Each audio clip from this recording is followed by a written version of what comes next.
What should I do today?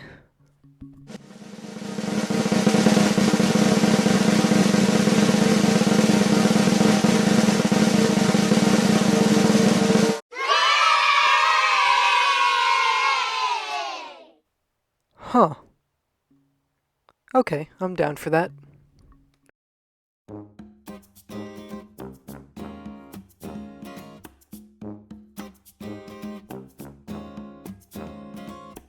Today I'm going to be ranking every single Animal Crossing game in the franchise. This list will cover all of the mainline games, all of the spin-offs, all of the terrible eShop apps. We're not going to go into any like any one-off Japanese slot machine or any like brand endorsement type of game. No, this is just going to be like everything that, you can buy off the eShop or just like at Best Buy or something. We're going to start with the start of the series, Animal Crossing. This is actually 4 games in one, 2 of which are Japanese exclusives, which are Animal Forest E and Animal Forest E+. Another is the Animal Forest for the N64 disk drive, and the last of which is Animal Crossing, which released in the United States and the EU. So this one is the beginning of the series, and, it establishes how the game likes to present itself. It's a social simulation game with animals. You get to bully all the animals into doing whatever you want to do. Basically, the whole game is about doing chores. You sell a bunch of bugs and fish that you find just lying around, and you sell it to some capitalist rat who lives in an actual rundown shack, and he dictates what you do with your time. It's really depressing, but that's the entire series. You can bully all of your neighbors, you can kick them out of your town if you want. This game really tried to appeal to everybody, but this type of game isn't for everybody, and that's okay with me. I think that this is probably the most nauseating Animal Crossing. I think that the acreage system that they didn't remove from the N64 disk drive version just kind of, makes this game hard to play, and the scope of the world doesn't really, it isn't really cemented in your mind as much, so you really have to rely on, pure animalistic instincts. It really immerses the fact that you are in a forest of animals. I like how they added a bunch of NES emulated games that will just dump more data onto your GameCube memory card if you so wanted to, and I think that's a really good addition. However, Animal Crossing to me is all about the multiplayer aspect. Going over to your friend's house, messing up their entire island, and then, they bitch about it all night during your little stupid-ass 7-year-old slumber party. And with this game, there is actually no multiplayer. All it is, if you want to play with your friends, quote-unquote, you're gonna have to take the memory card out of your console, go over to your friend's house, put it in their GameCube, and then they get to run around your Animal Crossing town. That's not very fun, but, this is the first game in the franchise. I can't really knock it. I think that it's an excellent game all around, so I'm gonna give it an A. Now, the next one is Animal Crossing Wild World. This one released on the DS, and as we all know, the DS is a pretty popular system. This one, it doesn't really deviate that much from the first game. It's pretty much the same thing, except the multiplayer is a lot better. You can actually interact with your friends with local and online play. Well, not online play anymore, since Nintendo DS Online is dead. But, for what it was worth, it was really fun to hang around with your friends in the same town, trade items and such. They added a bunch more villagers and regular occurring NPCs. Pretty much same formula. You go to Tom Nook, you sell a bunch of stuff, you pay off your house loan. But this is a fun game in the series. I definitely don't think it's the best one. It certainly is fun. I think it doesn't really bode well in the eyes, especially in this day and age, but I think it's good. I believe that it should be considered a B. Okay, so this is where my frustration with the Animal Crossing series starts, because now, for 3 whole games in a row, they have completely just copy and pasted the formula, and it really pisses me off, okay? Animal Crossing City Folk is the most derivative of any of the Animal Crossings because it's the exact same game for the third time in a row. There's barely anything new here. The main gimmick, the city, which you can take a bus and ride up to, it's not even that fun. Still multiplayer's here. I do like how Animal Crossing City Folk and Wild World were able to interact with each other to a certain degree. There's nothing really fun about this Animal Crossing compared to the other two Animal Crossings that came before it. I think the controls of this game are a real turnoff for me because only being able to use a Wiimote or a Wiimote plus the nunchuck, and it's not very comfortable to play, with my own digits. I'd rather bring out my GameCube controller, stick it into the Wii, and just start playing with that. But no, the whole game was centered around using the Wiimote. There's a lot more customization here. That's about it. A bunch more NPCs. Same thing as the other two games. Something that they really tried to champion with this game was the Wii Speak accessory. Think of it as like the PlayStation or Xbox Call of Duty mics that, you hooked up to your face and you just breathed into for hours on end. It's kind of like that, but you stick it like right in front of your TV speakers. The Wii Speak is unable to mute your gameplay audio and discern what you're speaking and what the TV is outputting. So if you were to use this accessory with you and your friend playing online, the audio quality would just become perpetually worse over the course of like 5 seconds. It's really not a good time at all. And I think that this game is definitely a C. This is probably one of my least favorite Animal Crossings. Next two games released the same day on the DSIWare shop. DSIWare comes in like 3 different forms. You've got like the awful copy and paste applications. You've got like the half games, which are retail releases that cost like half as much and only provide like half the content.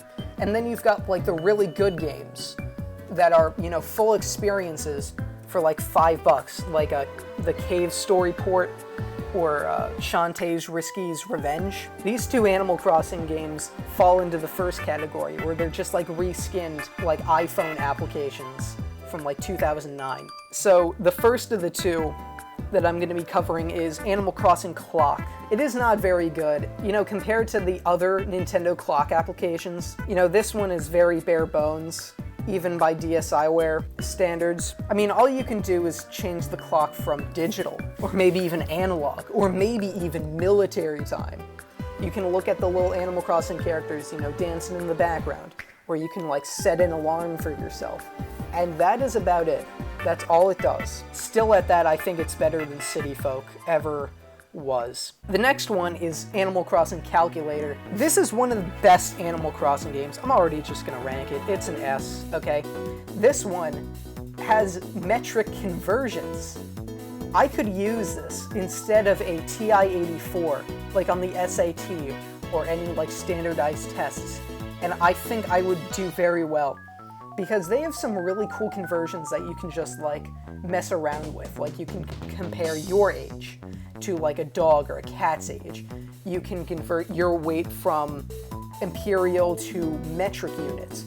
And if you wanted to, you can just like calculate the speed of light, which is awesome. If the sum or the product of your calculation is a repeating number like 5555 or 7777, then Tom Nook will appear, and he's gonna appear with a bunch of balloons, saying, hey, you ain't no dumbass, you can actually like calculate your money. Congratulations, pay me, bitch. The other one is if the sum or the product of your calculation is your birthday, KK Slider is gonna appear. He's gonna play the guitar, and he's going to play a little ditty for you, which is really fun. This is definitely one of my favorite Animal Crossing applications out there.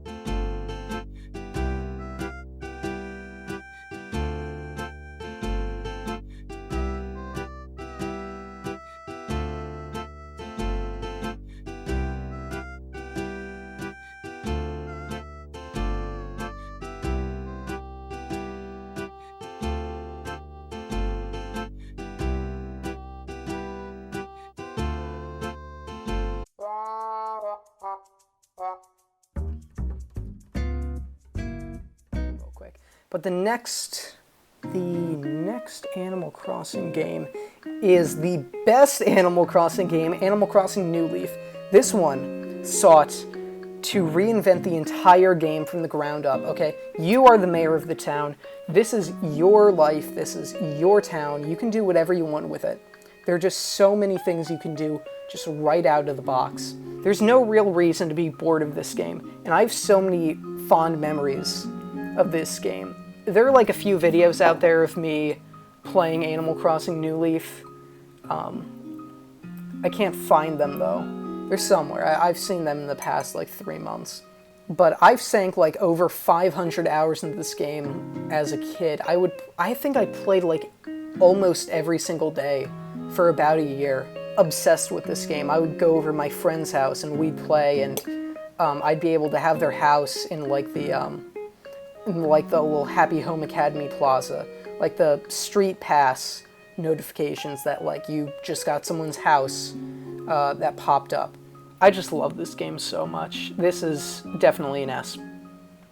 Next one is basically just the Mii Plaza. Okay, so Animal Crossing Plaza is just like Miiverse in the Mii Plaza. That little like group center that would pop up every single time you'd boot up your Wii U. You just got all the Miis just like walking around telling you why they're playing like Donkey Kong Country or why you shouldn't play a Wii U. Okay, it's basically that, but with a bunch of Animal Crossing villagers, brand new models of all these Animal Crossing characters. You know, why would I boot up an app that comes pre-projected onto my Wii U when I first booted up? Overall, you know, it's pretty, you know, fun. I thought it was a pretty fun one. It's definitely like a B. Next one is Photos with Animal Crossing. For the longest time, this was a Japan exclusive Animal Crossing game. It was an eShop exclusive release that focused on AR cards. Those sets of like 10 cards that would come with every single 3DS. You used the AR Reader app to scan all of these like pop up on the cards. You know, it's a fun time, but instead, this is focusing on a bunch of Animal Crossing AR cards, and you can take those villagers and NPCs to take pictures in real life. Which, I mean, that's cute, but that whole application was completely overshadowed by the like side application that came with the Animal Crossing New Leaf Welcome Amiibo update. This eventually came out in the EU. I mean, I've never played it. I've seen like videos of people playing it, but you know, I'm not really missing out. You know, I don't feel bad for never playing this game. I'm not gonna buy a European 3DS just to, you know, buy this one game, okay? This is definitely like a C, is Happy Home Designer. So remember, like, back in the darkest age of Nintendo's, like, financial life? They tried to release so many, like, low-effort releases as possible, 2015 and 2016.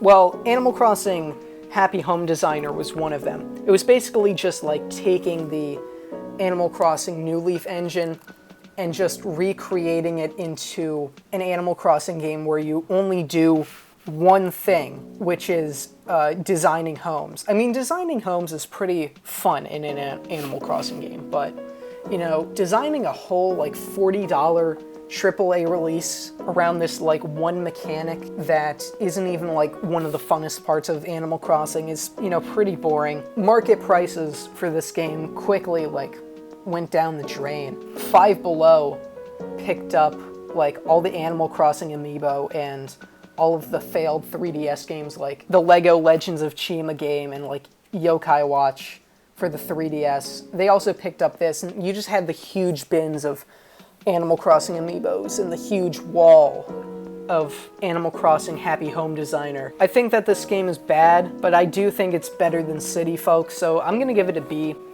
You know, I know that a few people had fun with this game, especially because it was like the only Animal Crossing game some people had. And you know, I can't really knock this for being like a cheap game that like a parent would buy for their kid who had a 3DS. You know, just go to Five Below, buy this and a few Animal Crossing amiibo, and you know, that's Christmas for you. And you know, so that would be a fun Christmas. I can't deny that. The next one is Amiibo Festival, and that one is going in the Amiibo Festival category. I'm not going to go into like huge detail about why this game's bad. I mean, just like watch the numerous videos that just completely dog on this game for just being a terrible release in general. But basically, it was Mario Party with all of those high-resolution models from Animal Crossing Plaza, and every single time you wanted to perform any action, you had to scan an Animal Crossing amiibo. Everything revolved around the Animal Crossing amiibo. If you want to play a party game, play like Mario Party or any other like Nintendo party game, okay? It just makes anybody mad. Now, Animal Crossing Pocket Camp, I'd say this is in the same vein as Animal Crossing Happy Home Designer in the fact that, you know, this might be someone's first Animal Crossing game because of like budget restrictions. It's one of Nintendo's most successful phone applications. I don't really like the gameplay that much, you know, recruiting all of these villagers and having them hang out in your camp. I don't really like the camp building mechanic, but what I do really like is the customization, like how much furniture there is, how much clothing there is to buy. The clothing is the best part of this game. You know, I think this game, it's nice. You know, you've got like the like Hello Kitty collaboration. You know, if this is your only Animal Crossing game, then, you know, that's fine. I definitely think it's better than Animal Crossing Plaza and Happy Home Designer. The most recent mainline entry in the Animal Crossing game is Animal Crossing New Horizons. Now, I think this game is awesome. I think that all of the customization is really good. I think that every single Animal Crossing game has tried to give the player more and more control over their virtual life. However, I cannot help but condemn the practices that this game has implemented. They've pretty much made a precedent that they will release all of their games with minimal content and just let their player base just like dwindle down to nothing until the game finally has enough content to where it would be considered like a full retail release.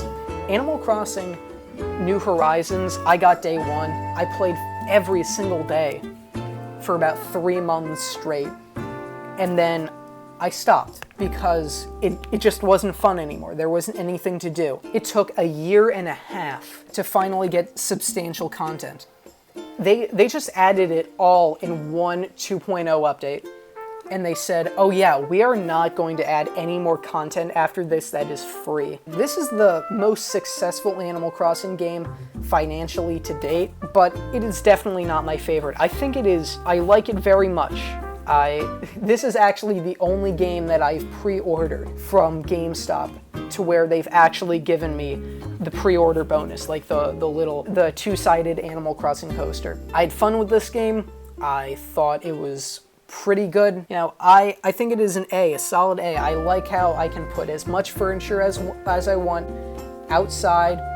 Like, I don't have to spend like a ton of money trying to completely redesign my entire world. So that year and a half after Animal Crossing New Horizons released, it was announced that there would be a $30 paid DLC added to this game. Okay, I've not bought this yet because I'm on strike against Nintendo. I'm not buying any DLC that adds half-assed content. So what I've seen from this is basically you are dropped on this archipelago, you learn a bunch of new techniques for like home building, and you're given even more customization. Okay, I think that's really nice. I think that they add a bunch of brand new NPCs that are pretty cool. I like the funny little monkey. I'm not paying $30 for this, okay? I think it looks good.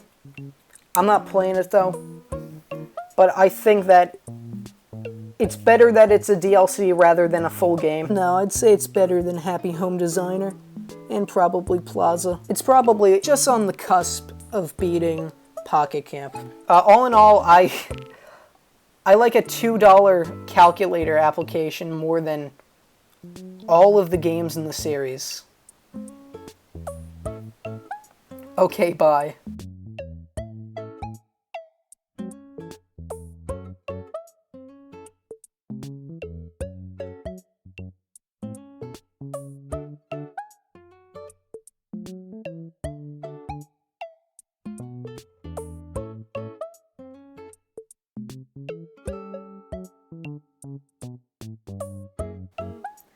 Now we're rolling. Okay, this is like, what, like take 5?